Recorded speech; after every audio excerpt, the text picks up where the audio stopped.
लेकिन राजभवन किसी के चुनावी वादों को पूरा करने के लिए नहीं है। ये बहुत ही दुर्भाग्यपूर्ण जो है शब्दावली है। चुनी हुई सरकार के चुनावी वादा पूरा करने के लिए ही सरकार है। राज्यपाल महोदय जी के खिलाफ इस प्रकार की टिप्पणी करना ये बहुत ही दुर्भाग्यपूर्ण है।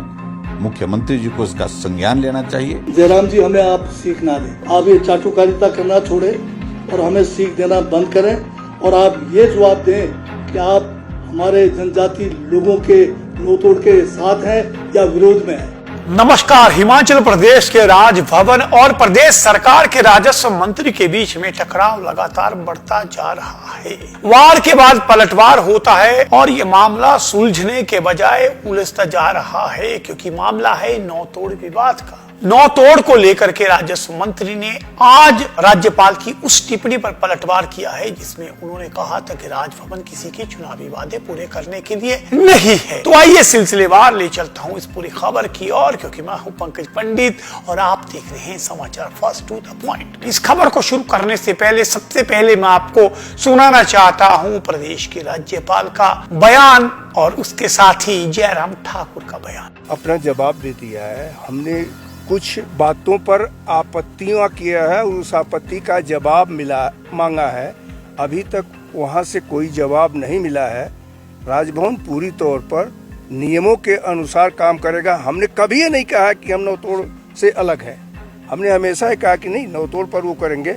लेकिन यह बात मांगी है कि भाई कितने लोग हैं, वह नाम कौन से हैं। अगर यह नहीं दिखाएंगे, फेक कर करके दिखाने का काम करेंगे, तो उसके लिए राजभवन जवाबदेह नहीं है। राजभवन निश्चित रूप से सबके लिए देगा, लेकिन राजभवन किसी के चुनावी वादों को पूरा करने के लिए नहीं है। तो माननीय मंत्री हैं, जब भी आए उनका स्वागत है। ऐसा कुछ नहीं है, सरकार के मंत्री हैं और राजभवन ही उन लोगों को शपथ दिलाया है। तो ऐसी स्थिति में हम उनका थोड़े अनादर कर सकते हैं, वो भले राजभवन का अनादर करें। टिप्पणी उनको लगता है कि हम विपक्ष के नेताओं के खिलाफ बोल सकते हैं, विपक्ष के नेता के खिलाफ बोल सकते हैं, प्रधानमंत्री के खिलाफ बोल सकते हैं, हम राज्यपाल के खिलाफ भी बोल सकते हैं। उन्हें इस बात को समझना चाहिए। वहीं से आपने शपथ ली थी, उम्र के हिसाब से भी थोड़ा तो उनको सब्र करना चाहिए, संयम करना चाहिए, शर्म करनी चाहिए। मेरा कहने का मतलब ये है। और राज्यपाल महोदय जी के खिलाफ इस प्रकार की टिप्पणी करना ये बहुत ही दुर्भाग्यपूर्ण है। मुख्यमंत्री जी को इसका संज्ञान लेना चाहिए। ये थे तो दो बयान जिनका अब जवाब जो है वो जगत सिंह नेगी ने दिया है। हिमाचल प्रदेश में जगत सिंह नेगी जो राजस्व मंत्री हैं, उनका राजभवन के साथ टकराव पिछले काफी समय से जारी है। भले वो सीमा विवाद के मुद्दे पर गवर्नर और मंत्री के बयान और पलटवार हो या नौतोड़ भूमि का विवाद। नौतोड़ भूमि के विवाद में अब दोनों ही एक बार फिर से आमने सामने होते नजर आ रहे हैं। प्रदेश में जो जनजातीय क्षेत्र है, वहां पे जिसकी 20 बीघा से कम भूमि है, उसे नौतोड़ भूमि देने का प्रावधान है, बशर्ते कि वहां पे सरकारी जमीन हो। इसका प्रावधान 1968 में डॉक्टर यशवंत सिंह परमार की सरकार में किया था और उस दौरान कई लोगों को नौतोड़ जमीन दी गई थी।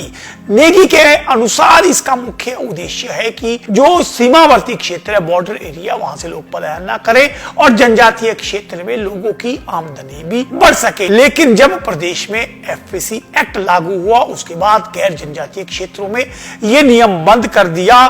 लेकिन राज्यपाल के पास एफसीए को सस्पेंड करने की विशेष शक्तियां हैं। इसी के चलते जो है ये जो बिल है, ये राज्यपाल के पास गया था। इस मामले को लेकर के पहली प्रेस वार्ता में नेगी ने आरोप लगाया था कि वो 5 बार खुद मिल चुके हैं। यहाँ तक कि जनजातीय क्षेत्रों के कई प्रतिनिधिमंडल भी राज्यपाल से मिले, लेकिन अभी तक वहां से कोई भी किसी भी तरह का जवाब नहीं आया है।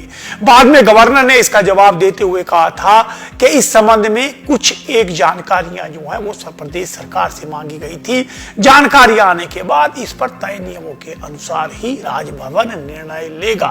लेकिन साथ ही उन्होंने कहा था कि किसी के चुनावी वादे को पूरा करने के लिए राजभवन नहीं है। इसमें सबसे विशेष बात यह है कि नौतोड़ भूमि देने की घोषणा जो है वो कांग्रेस के चुनावी घोषणा पत्र में है। इसी को लेकर आज जगत सिंह नेगी ने पलटवार करते हुए कहा कि गवर्नर की शब्दावली दुर्भाग्यपूर्ण है। चुनी हुई सरकारें चुनावी वादा पूरा करने के लिए जनजातीय क्षेत्र में नौतोड़ देने का कांग्रेस का वादा है और कांग्रेस सरकार सत्ता में आने के बाद कांग्रेस का ये फर्ज है कि वह अपने चुनावी वादों को पूरा करे। वहीं इस मामले पर गवर्नर ने कहा था कि जो भी मंत्री होते हैं उन्हें शपथ तो राजभवन ही दिलवाता है। तो नेगी ने याद दिलवाई कि शपथ में एक शपथ ये भी ली जाती है और शपथ सभी को लेनी पड़ती है, वो चाहे गवर्नर हो या मंत्री हो, और उसमें मुख्य बात होती है हम निष्पक्षता से काम करेंगे। आइए आपको सुनाता हूं क्या कह रहे हैं जगत सिंह नेगी। लेटेस्ट गवर्नर साहब ने अपने संबोधन में प्रेस को कहा कि पहली बात उन्होंने कहा कि हम किसी के चुनावी वादा पूरा करने के लिए नहीं है। ये बहुत ही दुर्भाग्यपूर्ण जो है शब्दावली है। चुनी हुई सरकार के चुनावी वादा पूरा करने के लिए ही सरकार है और जनजातीय क्षेत्रों में नौतोड़ बहाली करना कांग्रेस के सरकार का दायित्व भी है, हमारा चुनावी वादा भी है। और संवैधानिक तरीके से कोई भी मांग करना वो गलत नहीं है। संविधान के दायरे में रहकर हम सबको काम करना है। दूसरी बात ये भी कहा गया, शायद वो एक किस्म से व्यंग्य ही था कि मंत्री को भी शपथ दिलाया जाता है। जहां तक शपथ की बात है, जितने भी लोग हम संवैधानिक पदों पर बैठे हैं, चाहे वो मंत्री हैं, चाहे हम विधायक हैं, चाहे मुख्यमंत्री हैं, चाहे गवर्नर महोदय हैं, सभी को संविधान की शपथ लेना पड़ता है। और उस शपथ में ये भी हमें लेना पड़ता है कि हम निष्पक्ष होकर जो है काम करेंगे। तो मेरा अगर ये कहना था कि अगर हमारी बात नहीं सुनी जा रही है, लोकतंत्र में हर एक को अधिकार है अपनी बात रखने का और लोकतांत्रिक तरीके से अपनी बात मनवाने का भी जो है हर एक को संविधान अधिकार देता है। तो मैंने इसमें किसी भी किस्म से गवर्नर महोदय का ना ही उनके ऑफिस का अनादर किया है। तो इसके साथ कुछ हमारे नेतागण, जिसमें नेता प्रतिपक्ष जयराम ठाकुर ने भी बड़ी सीख दी है। मैं ये पूछना चाहता हूँ भाजपा के नेताओं से, आप लोग क्या जनजाति लोगों को नौतोड़ में भूमि देने के खिलाफ है? जो वक्तव्य आप लोग दे रहे हैं उससे तो ये लगता है। और आपके समय में 5 साल में आपने जनजातीय सलाहकार परिषद की एक बैठक की, जब कानून बना नौतोड़ देने का, उसमें भी सिर्फ केवल एक व्यक्ति विशेष को नौतोड़ दिया। तो इससे स्पष्ट होता है कि भाजपा जो है जनजातियों के विरोधी है। और जहां तक ये कह रहे हैं कि जयराम जी कहते हैं कि मुख्यमंत्री से गुहार लगा रहे हैं आपके माध्यम से, प्रेस के माध्यम से, कि अपने जो है मंत्रियों को जो है संभाल के रखिए। जयराम जी, हमें आप सीख ना दें। हमें मालूम है कि हमें संविधान के दायरे में रहकर किस तरह से जनता की मांगों को पूरा करना है, अपने चुनावी वादों को पूरा करना है। हमें चाटुकारिता का काम नहीं करना है।